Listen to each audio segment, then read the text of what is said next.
사도신경하심으로 신앙 고백하겠습니다. 전능하사 천지를 만드신 하나님 아버지를 내가 믿사오며 그 외아들 우리 주 예수 그리스도를 믿사오니 이는 성령으로 잉태하사 동정녀 마리아에게 나시고 본디오 빌라도에게 고난을 받으사 십자가에 못 박혀 죽으시고 장사한 지 사흘 만에 죽은 자 가운데서 다시 살아나시며 하늘에 오르사 전능하신 하나님 우편에 앉아 계시다가 저리로서 산자와 죽은 자를 심판하러 오시리라. 성령을 믿사오며 거룩한 공예와 성도가 서로 교통하는 것과 죄를 사하여 주시는 것과 몸이 다시 사는 것과 영원히 사는 것을 믿사옵나이다. 아멘.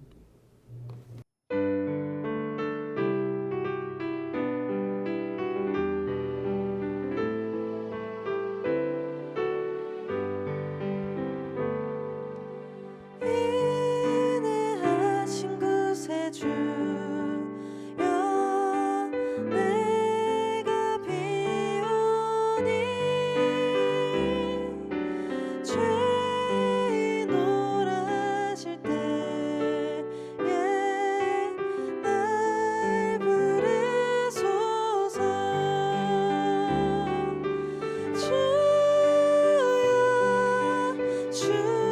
주여 내가 비오니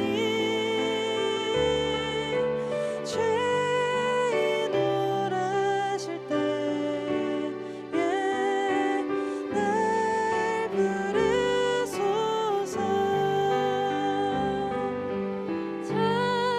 자비하신 보좌 앞에 엎드려 자복하고 회개하니 믿음 주소서. 주여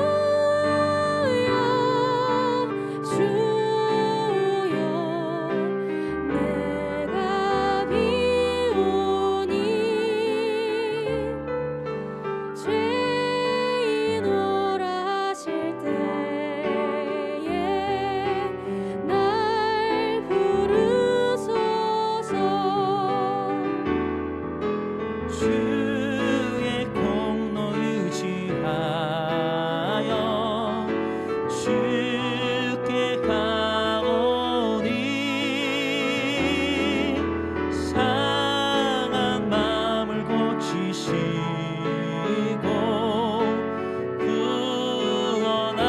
구원하소서. 주여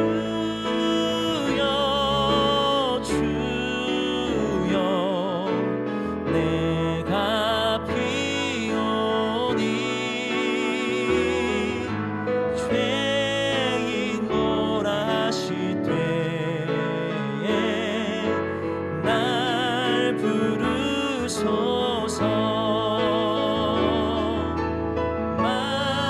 만복했던 우리 주여 위로하소서.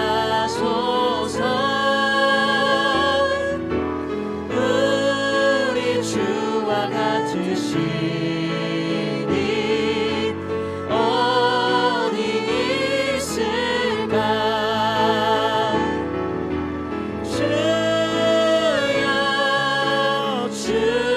주여 내가 비오니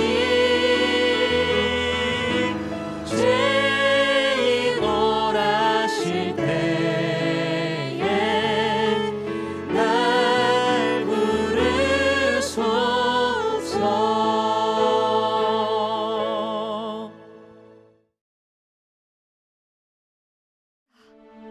왕이 요압에게 이르되 내가 이 일을 허락하였으니 가서 청년 압살롬을 데려오라 하니라. 요압이 땅에 엎드려 절하고 왕을 위하여 복을 빌고 요압이 이르되 내 주 왕이여, 종의 구함을 왕이 허락하시니 종이 왕 앞에서 은혜 입은 줄을 오늘 아나이다. 요압이 일어나 그술로 가서 압살롬을 데리고 예루살렘으로 오니 왕이 이르되 그를 그의 집으로 물러가게 하여 내 얼굴을 볼 수 없게 하라. 압살롬이 자기 집으로 돌아가고 왕의 얼굴을 보지 못하니라. 온 이스라엘 가운데에서 압살롬 같이 아름다움으로 크게 칭찬받는 자가 없었으니 그는 발바닥부터 정수리까지 흠이 없음이라.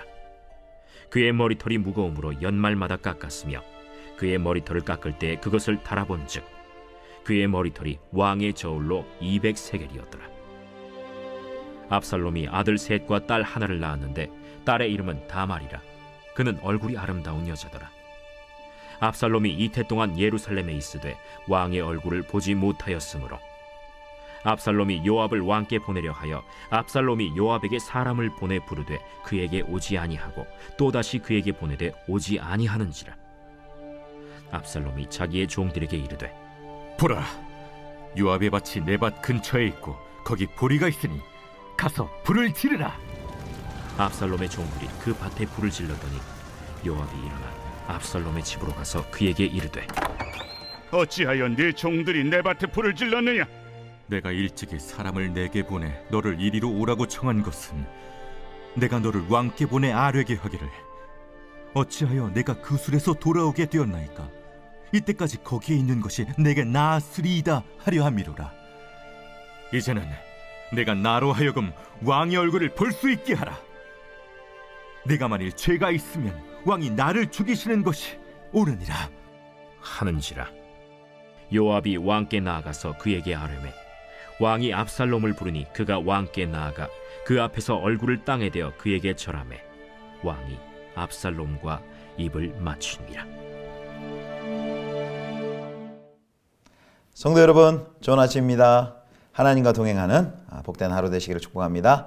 오늘은 사무엘하 14장 21절에서 33절까지의 말씀으로 불완전한 화해라는 제목으로 함께 하나님 말씀 묵상하겠습니다.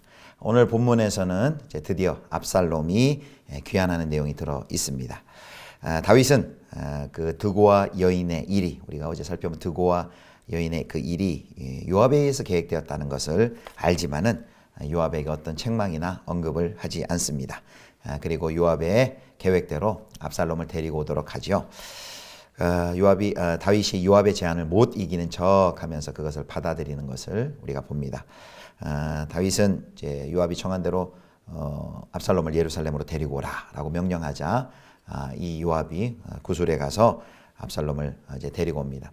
근데 여기 오늘 본문 14장 21절에 보면 이 아들을 칭하는데요. 아들 압살롬이라 하지 않고 청년 압살롬이라고 부르는 것을 볼 수 있습니다. 이게 어느 정도 압살롬과 이제 거리를 두려고 하는 다윗의 의도를 우리가 읽을 수 있습니다.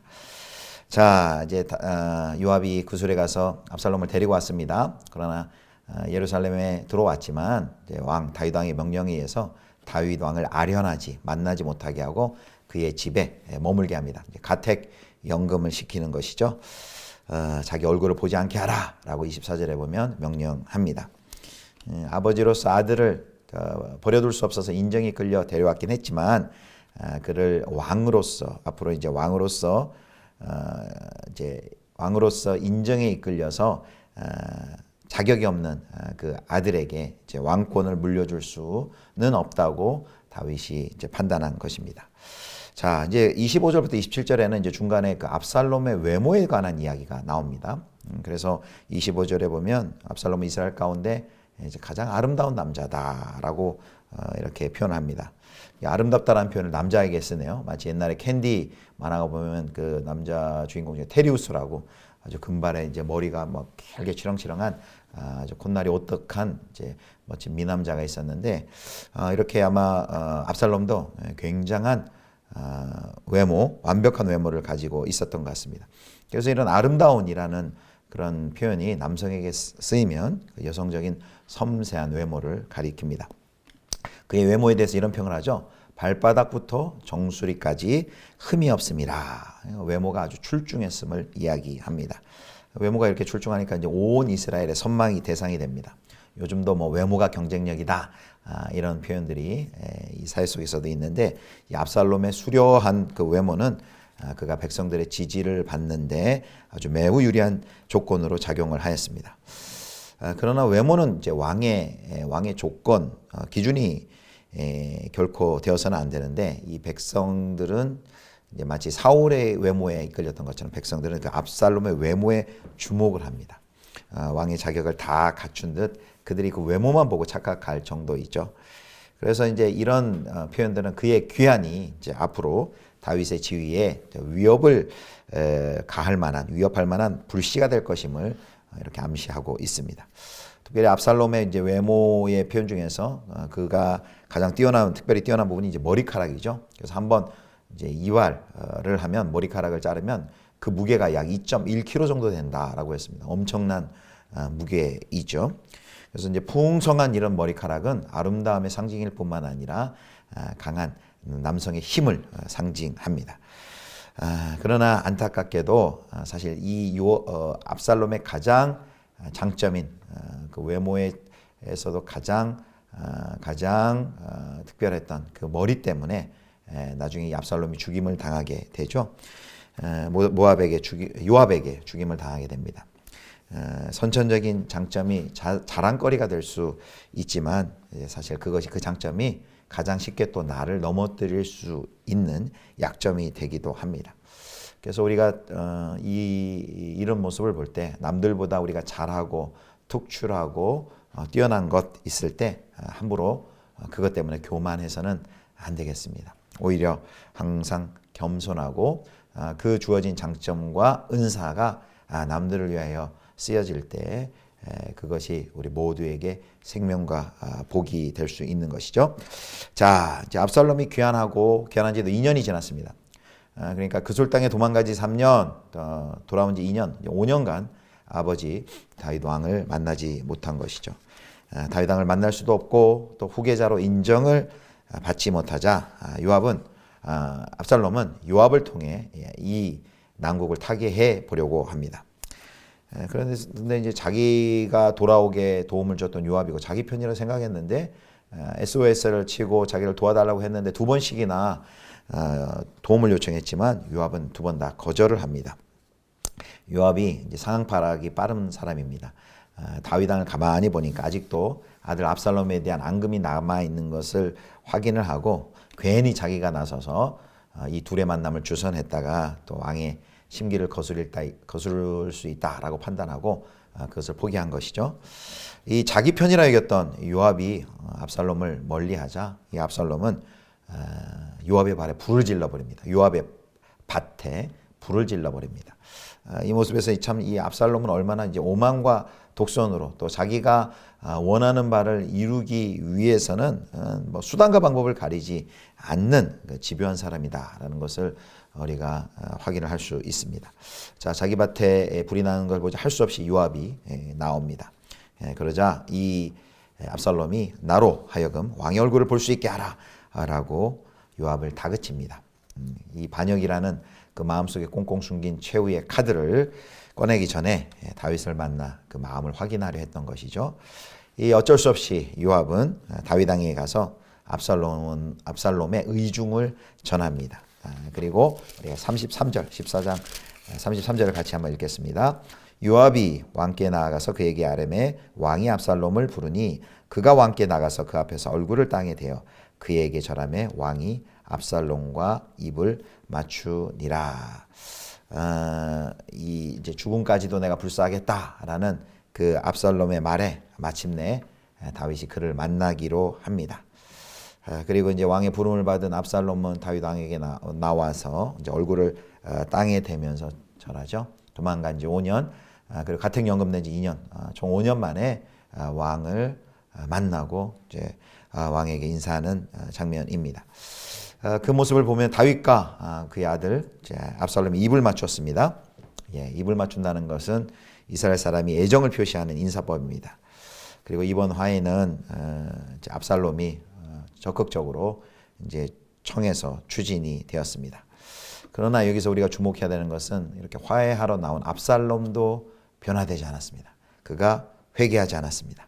그리고 그렇게 얼굴을 비록 다윗 왕의 앞에서 얼굴을 땅에 대고 절하고 있지만 압살롬의 마음에는 아버지는 없고 그의 마음에는 왕좌만 있었습니다. 다윗도 마찬가지죠. 다윗도 압살롬에게 입을 맞추긴 하지만 암논을 살해한 그 압살롬에 대한 용서의 마음이 없었습니다. 용서의 마음이 없었습니다.